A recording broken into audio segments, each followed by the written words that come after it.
vamos a recibir entonces a Silvia Sirvini, arquitecta, doctora en arquitectura, investigadora principal de CONICET, con una labor orientada a la investigación histórica, aplicada y transferencia vinculada al campo de la preservación patrimonial. Formó y dirigió un equipo de trabajo pluridisciplinar dedicado a la investigación histórica y tecnológica en torno a la arquitectura regional para su aplicación al campo de la restauración de edificios en áreas sísmicas.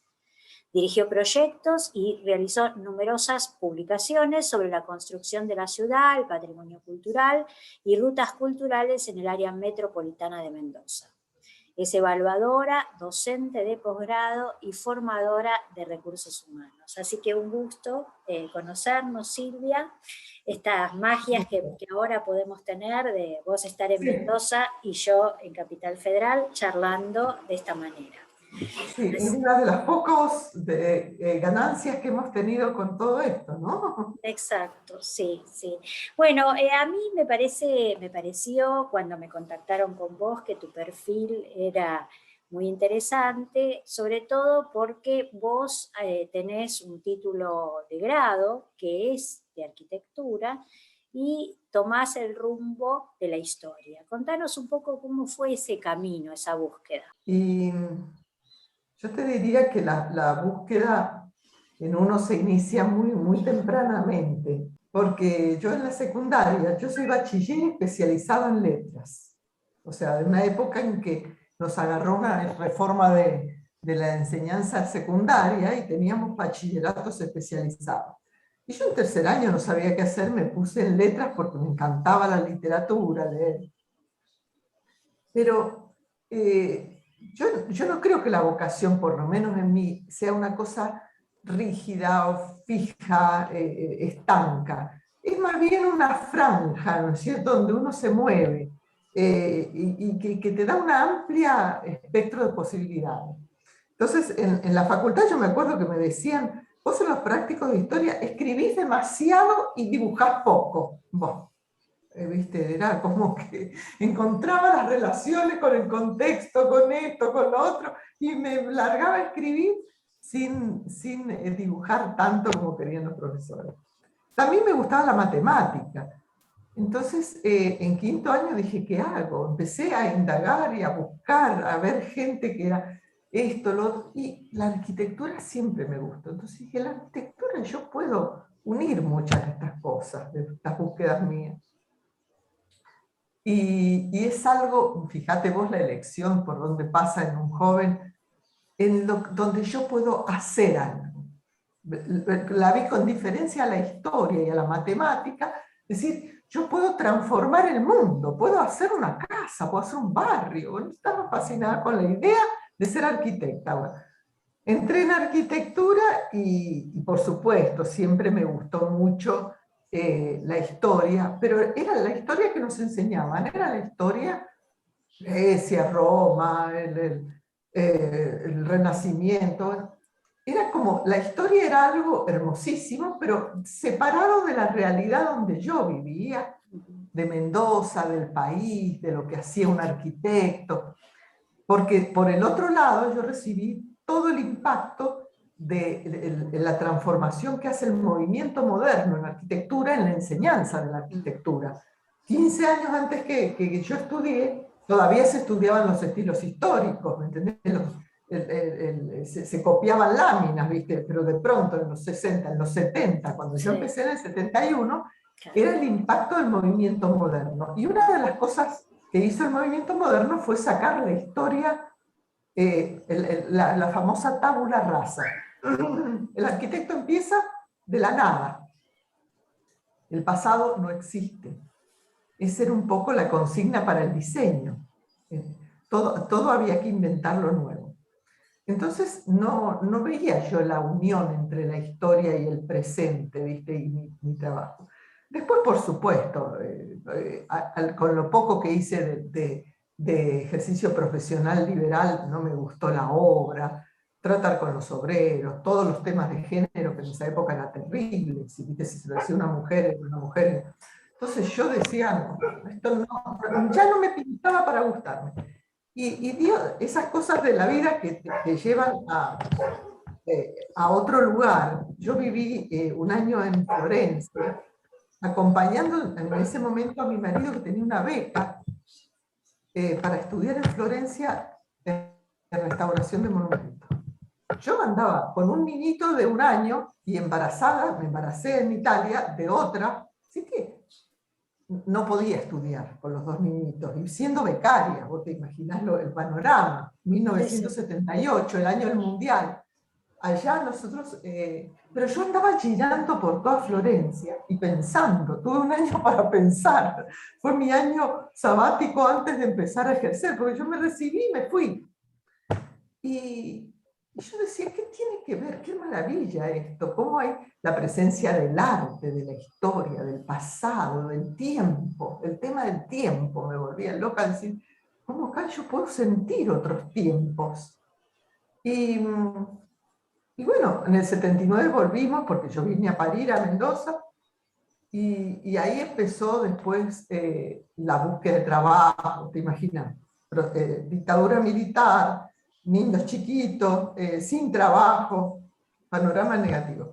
Pero mi cabeza iba por el lado de qué hago para unir la historia y la arquitectura y cómo es esto de la historia en el... Entonces empecé a ver la ciudad con otros ojos y me di cuenta que en ese momento había un montón de gente en esa situación. Por suerte la encontré a esa gente en un congreso muy grande que se hizo en el año 1980 en Buenos Aires, que lo organizó la FASA, la Federación de Arquitectos, y la Sociedad Central, Suma, la revista Suma, y todo el grupo, un grupo pionero que hubo en Argentina, que es de Ramón Gutiérrez, Marina Weissman, Gazaneo, toda esa gente organizó ese Congreso de Preservación del Patrimonio en Buenos Aires en homenaje al 4º centenario de la fundación de la ciudad. Entonces ahí me empecé a conectar con gente que hacía historia de la arquitectura, que trabajaba sobre el país real, ese país que nos había quedado, que nosotros ya lo veíamos deteriorado en los 70, ahora por el presente. Me parece muy interesante todo el recorrido que haces, porque nuestro espacio vino para divulgar, uno de los primeros pasos que dimos giraban en torno a esta dificultad de definir a veces un objeto de trabajo, ¿no? ¿Qué es este recorrido que vos haces? Como bien señalás, como que hay una especie de banda posible, ¿no? Donde a veces es importante transmitir la idea de que uno tiene la posibilidad de pensar, de imaginar posibilidades que no están planeadas desde el principio cuando Exacto. uno elige una determinada carrera. En tu caso, arquitectura, y vos además observás otra cosa muy interesante que también anda dando vuelta en las conversaciones que estamos teniendo. Estuvimos con una arqueóloga chilena de Santiago, que hablamos mucho sobre el tema de patrimonio, pero también está dando vueltas la idea de la temporalidad, ¿no? El tiempo, el impacto del tiempo en la manera de ir construyendo una decisión, un objeto, una relación con ese objeto en un momento en que el tiempo se nos ha modificado notablemente, ¿no? Es decir, que estamos totalmente transformados por una aceleración del tiempo que ha dejado de ser tiempo social, de relación, para convertirse en un tiempo de aislamiento, a la vez con la subjetividad totalmente modificada por las tecnologías. Entonces, es bien interesante lo que vas construyendo ahí. Y esto que decís de observar la ciudad. ¿Qué te pasa a vos cuando observás hoy, más allá de esta historia que hiciste, de tu recorrido, cuando observas Mendoza hoy? Por un lado, siento que el trabajo que yo hice y que hicimos un grupo, porque no fui yo sola, ¿no es cierto? También paralelamente a mi desarrollo estuvo el de otros grupos, logró como instalar en la región algunas cosas valiosas, como que era que el pasado el pasado en cuanto a testimonios materiales había que conservarlo, o sea, tratamos de hacer un poco de docencia, de luchar por algunos edificios, de organizar protestas, de escribir mucho en los periódicos, pero lamentablemente después de 40 años yo te podría decir que lo que veo es un gran deterioro de muchos espacios del espacio público, un tratamiento muy inadecuado cuando podríamos haber hecho las cosas mejor. Cuando habíamos, yo te digo, el primer inventario que yo hice fue del año 84. Si yo no lo quiero hacer porque me voy a amargar, digo, ver todo lo que hay demolido, todo lo que se ha perdido, eh, y que no hemos ganado en calidad de vida en la ciudad. Pero no está todo perdido. Yo creo que han surgido nuevos campos ligados a la identidad, ligados en Mendoza al tema del turismo, que están interesados con el tema del enoturismo, y donde la historia puede ser un insumo, y donde, bueno, empiezan a escuchar la importancia de incorporar aquello que solo existe en este lugar. Yo lo que trato de ver y de de mostrarle a la gente, a los alumnos, a los discípulos, es de entrenar el ojo para ver los testimonios de distintos tiempos en el espacio, y de ver que si bien la ciudad es algo muy dinámico y que no se puede congelar como una cuestión de escenario, los espacios, los ámbitos, es posible conservar elementos valiosos de distintos tiempos para dar precisamente esa noción del transcurso del tiempo, del pasado, de la dimensión, de tener la dimensión histórica del devenir. Porque yo siento ese espacio, como vos decís, aplanado a un presente efímero, un presente que los jóvenes no ven, creen que el mundo es como es ahora, como está, que nunca fue distinto, que no hubo otros hombres, otras mujeres con otros sueños, que hicieron cosas que para su época eran grandiosas. Entonces, poder enseñar a entrenar el ojo para que cada uno pueda ir decodificando o buscando por qué tal cosa. A mí me fascina cuando alguien me viene con una pregunta, porque creen que yo sé toda la ciudad, y no lo sé, ¿viste? Los ayudo a buscar. Entonces, eso me parece muy positivo, que ha cambiado, que se instala. Si yo siempre tengo espacio en las radios, en la televisión, con el tema, no solo con el tema sanmartiniano, que fue el último trabajo que hicimos, el de rutas culturales, pero, pero lo que veo difícil son las políticas públicas, te digo sinceramente. Hay una carencia muy grande en entender el tema de la cultura, de la identidad, de la riqueza que tiene ese mundo, no solamente del patrimonio material, del patrimonio inmaterial, que se va perdiendo. Hay cosas que vamos perdiendo. Viste que dicen, ay, los chicos no comprenden texto, los chicos no leen libros, esto tal. Bueno, vamos perdiendo habilidades. Yo las veo en un montón de otras cosas que antes teníamos habilidades. Los arquitectos mismos, nosotros dibujábamos con lápiz. Yo sigo usando el lápiz. El lápiz es una antigüedad para los jóvenes que estudian arquitectura. Todo es computadora. Y yo no sé si es bueno, no lo puedo evaluar en este momento, pero siento que el tiempo ha cambiado muy bruscamente. Pero la persona que todavía dibuja planos en papel es algo que, por lo menos a alguien que le interese eso, debería enseñárselo, debería transmitírselo, para que no se pierda, como hacen los japoneses, que declaran a ciertas personas tesoros de la humanidad, que saben hacer algo en particular valioso para ellos, entonces se lo tiene que, le dan como una pensión para que le enseñe a los jóvenes que quieran aprender eso que él sabe. Te escucho y hablas de cosas muy interesantes, por supuesto como historiadora y como pensando todo el recorrido del espacio, ¿no? Hablas primero de colectivos de trabajo, hablaste de las redes, dijiste, no es algo mío, es algo que hemos trabajado con otros grupos, y eso me parece que vuelve a ser muy fuerte y muy importante, pensar Esto es algo que también están trayendo los invitados, ¿no? La necesidad de interconectarse, de dialogar, de lo Sí, sí, multidisciplinar como nunca antes, porque totalmente. siempre, o sea, vos hablabas del 70, desde el 70 se está discutiendo la multidisciplinariedad, pero en este contexto tan profundamente transformado, la mirada es claramente parcial, ¿no? Es decir, necesitamos juntarnos para pensar. Esto es una de las cosas que vos decís y yo sin querer ahora hablo de la mirada y vos hiciste hincapié en el tema de la mirada, ¿no? De mirar. Y yo te había preguntado qué veías en Mendoza. Mendoza es una ciudad, por lo que yo la conozco y la he recorrido, donde hay mucho cuidado del entorno natural, por lo menos mucho más que lo que puedo pensar desde Buenos Aires.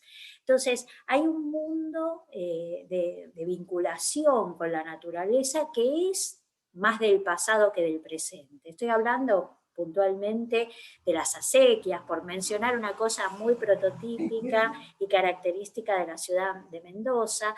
Entonces, digo, hay en ese pasado mendocino, particularmente en ese pasado mendocino, ¿hay algo para este presente, para aprender en este presente de, por ejemplo, la relación con el entorno, teniendo las montañas ahí nomás, la posibilidad de apropiarse de esas montañas, de la riqueza natural que es el agua, ¿no? Contanos cómo ves eso vos como historiadora, arquitecta en esa ciudad. Mirá, Mendoza como San Juan eh, son ciudades de oasis, son ciudades que vos pensás que en Mendoza el oasis cultivado es el 4% de la superficie total de la provincia, nada más. O sea, los oasis irrigados de los tres ríos, Mendoza, Tunuyán y Diamante y Atuel, generan los tres sitios donde están las principales poblaciones. Y eso mantuvo un cierto equilibrio a lo largo de la historia. Vos pensás que Mendoza fue fundada en 1561, o sea, es una de las primeras fundaciones en territorio argentino. Si bien tuvo un desarrollo muy pequeño en los primeros tres siglos, porque el objetivo, como se fundó por la corriente colonizadora de Chile, era el tema de las encomiendas y llevar indígenas cruzando la cordillera para las minas de Chile. Había un interés económico nada más. Pero se convirtió en un punto clave esta ciudad pequeña, polvorienta. Imagínate que en tiempos de San Martín la ciudad tenía 6.000 habitantes. Es una ciudad muy pequeña era. Pero era un oasis donde todos los viajeros relataban que era un vergel, no me acuerdo quién era el que la llamaba, un vergel en los confines del desierto. O sea, era como llegar a un oasis después de atravesar toda la pampa. Sarmiento la llamó la Barcelona argentina, como que las ciudades agrícolas, en el Facundo habla de las ciudades pastoras y las agrícolas, y que las agrícolas eran la sede de la Ilustración, que era factible el gobierno, porque dice, cuando hay que administrar el agua, hay que ponerse de acuerdo. Cuando el agua es escasa, hay que ponerse de acuerdo, porque el agua que se tomaba, con la que se regaba, todo, venía por las acequias, los zanjones, las hijuelas, y eso generó un sistema de confraternidad entre los vecinos y de acuerdo que le dio otro cariz a esa, como para Sarmiento civilizatorio. Se valorizó mucho y por eso vos decís, sí, hay diferencias con otras ciudades. Acá un árbol, cuidamos las plantas, las regamos, rezamos para que no se sequen, ¿viste? Porque, bueno, el verde es vida, ¿viste? Y si no queremos perderlo, pero ha habido políticas irracionales, que las ha habido en otros lugares también. Te explico. El oasis se expande mucho a fin del siglo XIX con las obras de irrigación de Chipolete y de los grandes hidráulicos que traen la generación del 80. Entonces se expande mucho, se especializa la economía regional y también se da la posibilidad de plantar olivos, frutales, o sea, es una zona de mucha producción hortícola y de frutales. Pero todo eso, cuando empieza la crisis económica de fin del siglo XX, las fincas se empiezan a vender, las grandes bodegas quiebran, las intervenciones, acordate de Arisu, Greco, Giol, bueno, todo es un gran caos económico. Estas propiedades empiezan a ser abandonadas y después, ¿qué apareció? Oh, maravilla, a fin del siglo XX aparecen los barrios privados. Entonces hoy ves con una pena increíble lo que en los años 80 era un vergel de huertas, de zona agrícola todavía, ocupado por barrio privado, que lo único que conservan, yo digo, es como una cuestión muy simbólica, son los nombres de los lugares, que dicen el Gran Olivo, qué sé yo, usan los nombres de la producción que tenía, de la bodega, y destruyeron todo el cultivo, o sea, olivos que demoran 50 años en producirse. Entonces eso también es patrimonio. Por eso nosotros fuimos pasando de todo lo edilicio, que se iba perdiendo también, pero al tema del paisaje. Estamos perdiendo el paisaje vitivinícola de fines del XIX. Nos queda como áreas muy, muy puntuales, el anterior, el más antiguo, que tenemos 2 o 3 elementos en el área metropolitana. Después estaba inundado de bienes y de paisaje, que es el que todos conocemos: acequias, carriles con árboles, huertas, producción de frutales, que acá había secaderos de fruta, se abastecía a gran parte del país. También todo esto va ligado al tema ferroviario, que fue la crisis nacional, o sea, el tema del mercado interno, el movimiento que daban esa red ferroviaria. Pasamos al tema de protejamos el paisaje, pensemos qué paisaje queremos, y aparte, porque esto es un fenómeno cultural, me parece, los barrios cerrados, los country y todo eso, y es un fenómeno económico también. Sí. Que queda totalmente fuera de las manos de los que podemos decir algo, de especialistas, sociólogos. Es buena la vida, ¿sí? Es lógico que esté todo lo mismo en todos lados, que haya quedado... Yo el otro día fui a hacer, porque voy a hacer recorridas por el área metropolitana, a ver cómo estaba una calle que era maravillosa, con la cantidad de olivares que había y propiedades antiguas. Y andaba yo buscando si existían algunas muy viejas. Encontré una sola, aislada de una manera terrorífica, porque estaba la propiedad y todo alrededor barrios privados. Había quedado fuera de línea, habían ensanchado la calle, habían asfaltado todo lo que era de tierra. Entonces era tan diferente, lo que molestaba era la casa antigua. Increíble todo lo que nos estás contando por muchas razones. Bueno, claramente hay un núcleo puesto, una mirada puesta en las políticas públicas que además tienen que ver mucho con nuestra historia, ¿no? Con nuestro derrotero histórico que ha sido tan accidentado, por denominarlo de alguna manera, ¿no? Es decir, la década del 90, el fin del siglo XX, la crisis enorme de comienzo del siglo XXI, el 2001, que tiene mucho que ver con esa destrucción del mundo de la producción y una necesaria revisión a partir de estos procesos de pandemia de ciertos mecanismos o fenómenos que vos definís como fenómenos culturales que tienen que ver con estas nuevas formas de habitar la ciudad y el ejido de la ciudad, es decir, los barrios privados, lo que está fuera de la ciudad, que, digamos, no sabemos, acá en Buenos Aires, particularmente en Nordelta, fue noticia que hay una invasión de carpinchos en un barrio privado, ¿no?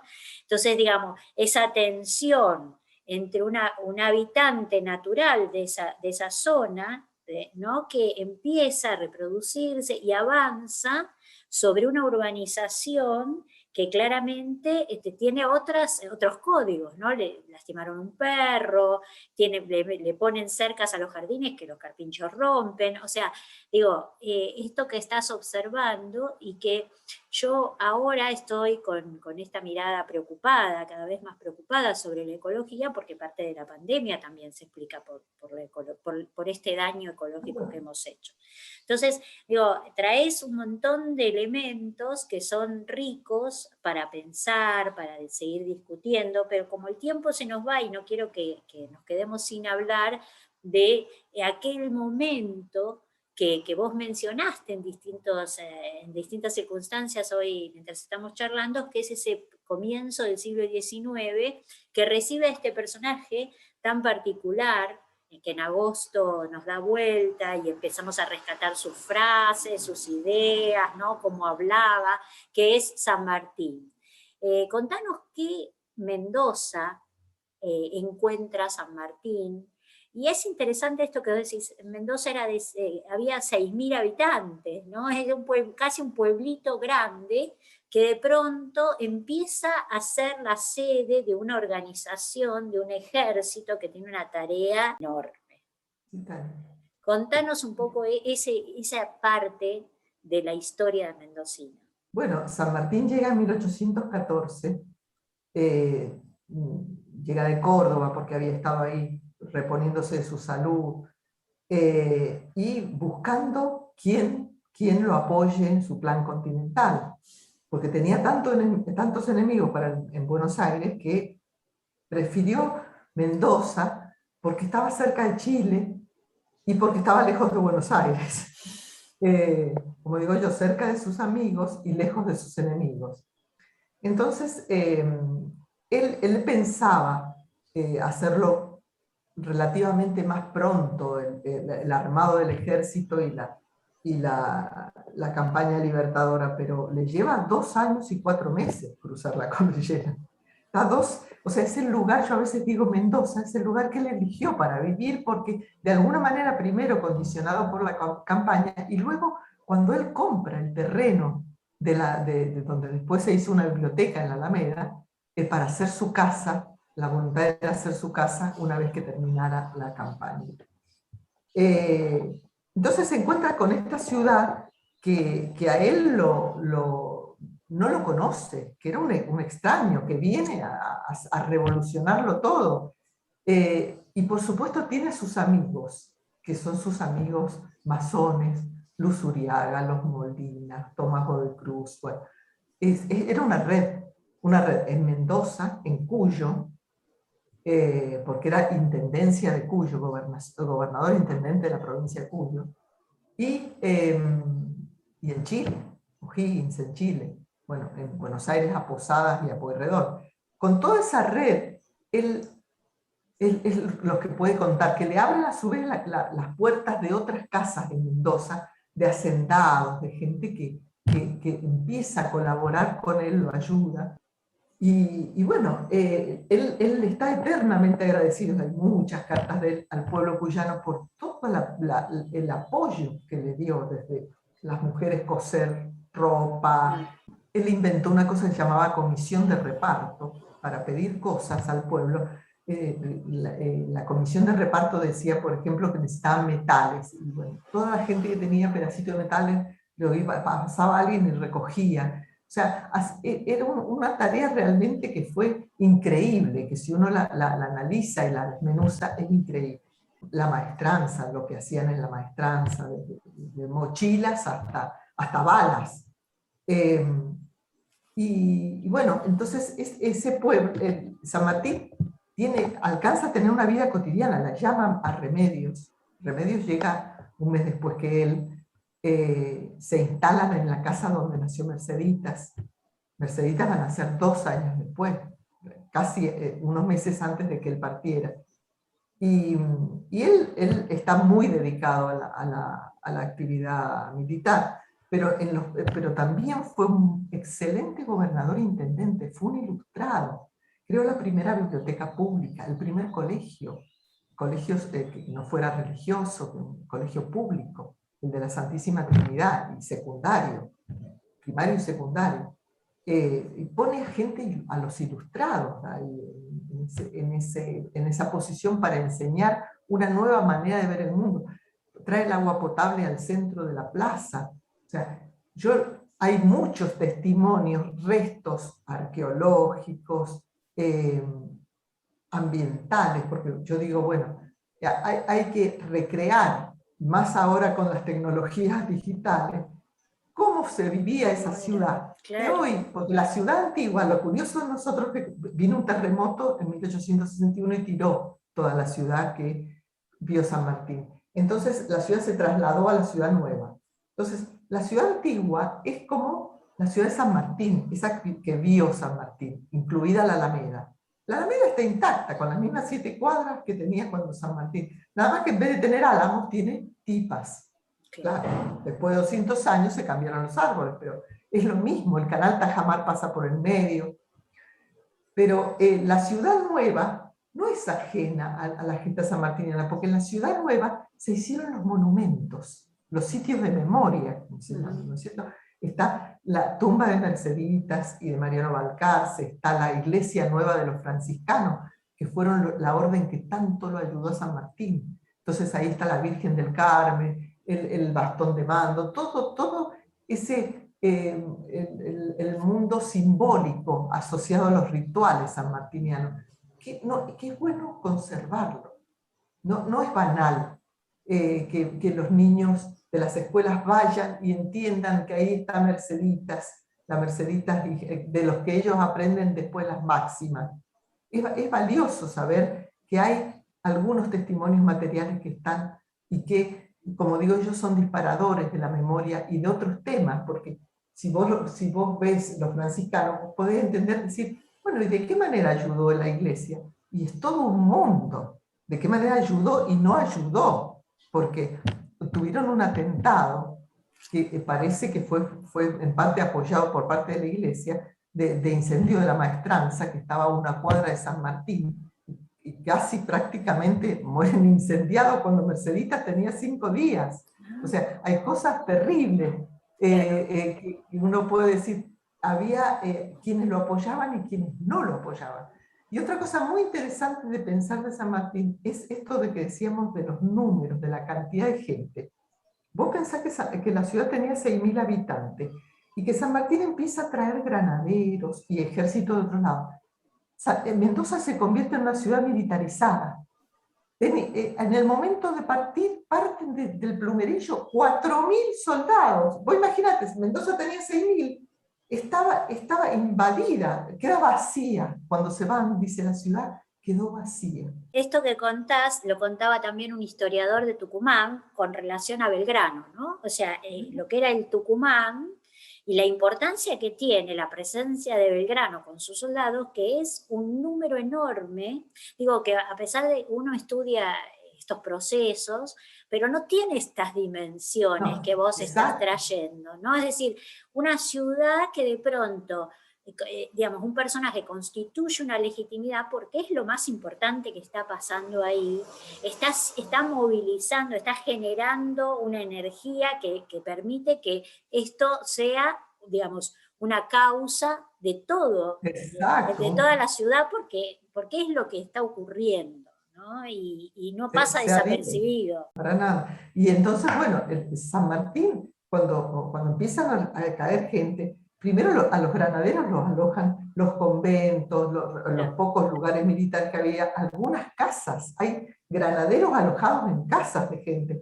Pero llega un momento en que tiene tanto militar en la ciudad que le resulta difícil manejar la ciudad a San Martín. Por ejemplo, estaba el tema de los duelos, que todavía regía, entonces había frecuentes, cuando había un problema, se batían a duelo y terminaba o herido un muchacho de la sociedad mendocina o un granadero muerto, ¿viste? Entonces San Martín tuvo que dictar una reglamentación prohibiendo el duelo.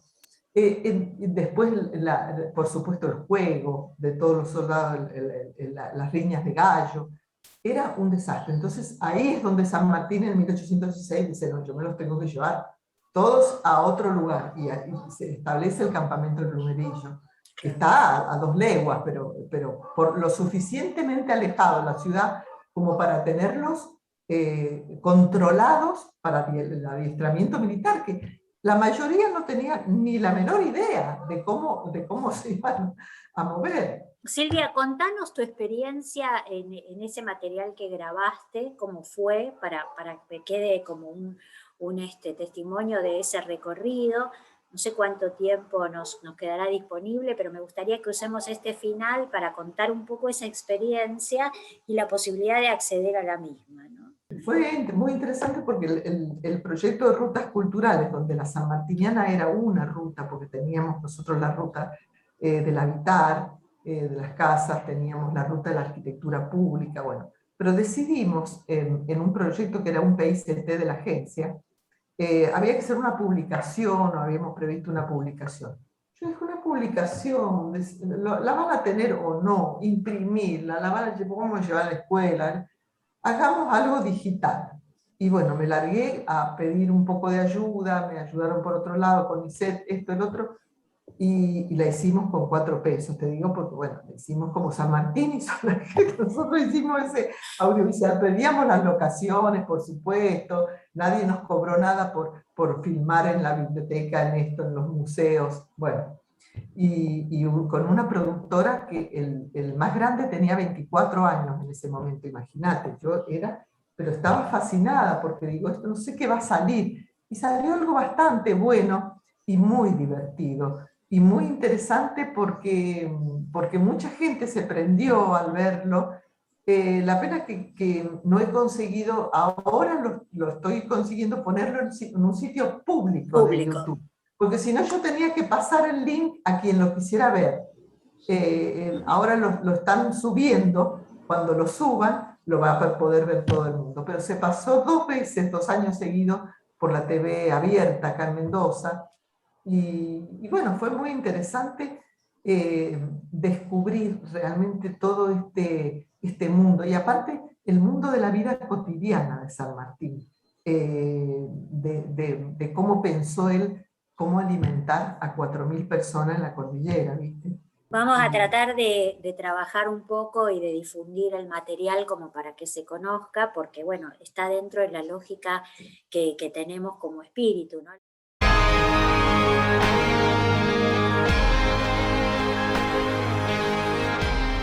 Buscaremos relatar un fragmento de ese periplo heroico, el que transcurrió precisamente en Cuyo, y para ser exactos, aquí en Mendoza.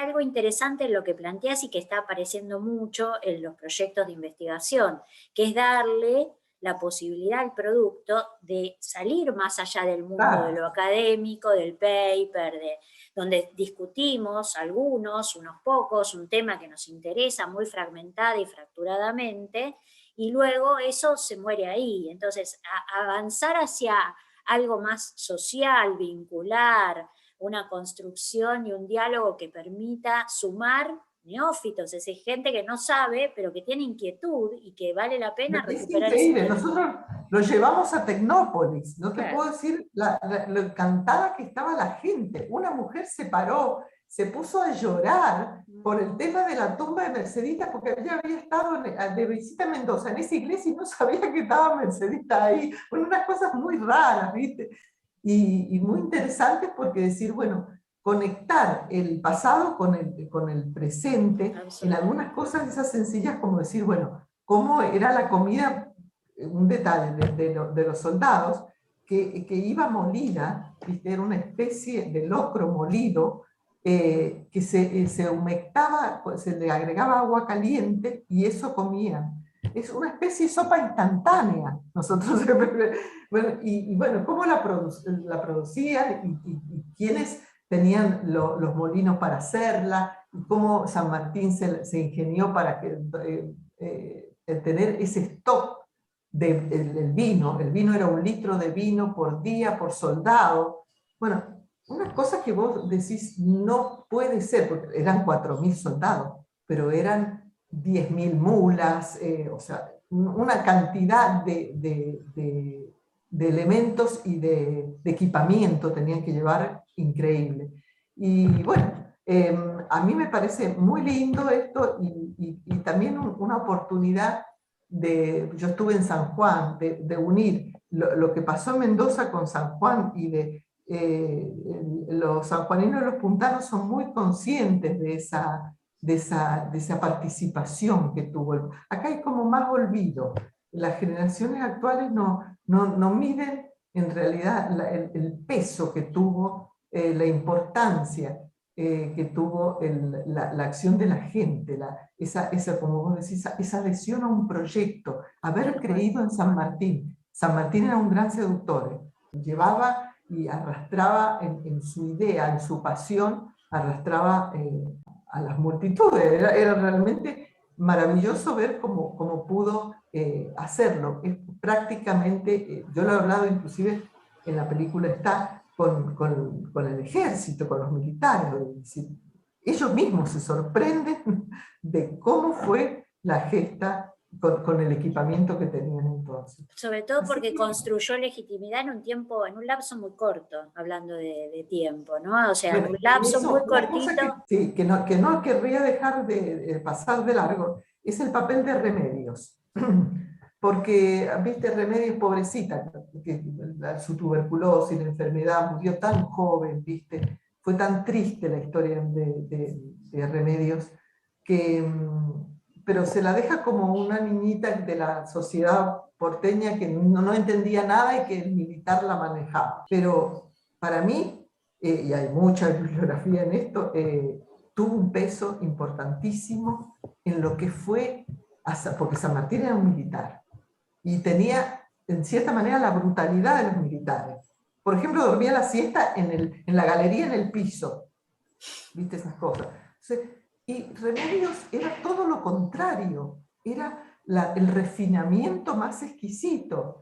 Y ese refinamiento y ese don de gente que tenía, le ayudó a San Martín a abrirle las puertas de toda la sociedad mendocina. Esa sociedad que después le daría los caballos, los alimentos, el apoyo, el dinero. Hubo gente, San Martín hizo, como yo digo, colaboraron hasta los muertos. ¿Cómo decían eso? Sí, colaboraron los muertos. Martínez de Rosa había muerto y él obligó a San Martín prácticamente a la albacea a donar 25.000 pesos, que en ese momento era una fortuna, porque dice, si Martínez de Rosa estuviera vivo, hubiera donado parte de su fortuna a la causa de la independencia. O sea, esas cosas las podía hacer porque, por decir, había construido legitimidad, pero no solo él. Todo el trabajo que hizo Remedios, que la querían muchísimo acá en Mendoza. Bueno, Silvia, muchísimas gracias por este tiempo, por este relato. No va a ser el último, esperemos que haya otro, a lo mejor antes de fin de año podamos hacer otro. Es la primera vez que experimentamos este formato. Y bueno, nada, muchísimas gracias y vamos a estar vamos a hablar de otros temas, referidos al patrimonio, que hay muchas cosas curiosas e importantes, desde la arquitectura del vino, que es maravillosa, hasta el tema sísmico, cómo condicionó el tema de los sismos el desarrollo de la ciudad. Vos sabés que del agua. Sí, el tema del agua también es un tema hoy en Mendoza importante. El tema del vino, yo estoy también abriendo charlas con bodegueros y con sommeliers, porque me interesa mucho esto que estabas observando vos, esa recuperación paulatina que se está dando de muchos espacios donde se suma gente, familias, a trabajar la tierra y a abrir espacios para el vino. Hay en el sur, con la cepa de Pinot Noir, en Entre Ríos, se está recuperando el cultivo del Tanat, de un joven ingeniero en el vivo de Instagram de su recorrido por varias bodegas en el norte. Así que estamos ahí, estamos con eso. Bueno, muchas gracias y estamos en contacto. Gracias por la invitación. Bueno, adiós, hasta luego. Chau, hasta luego.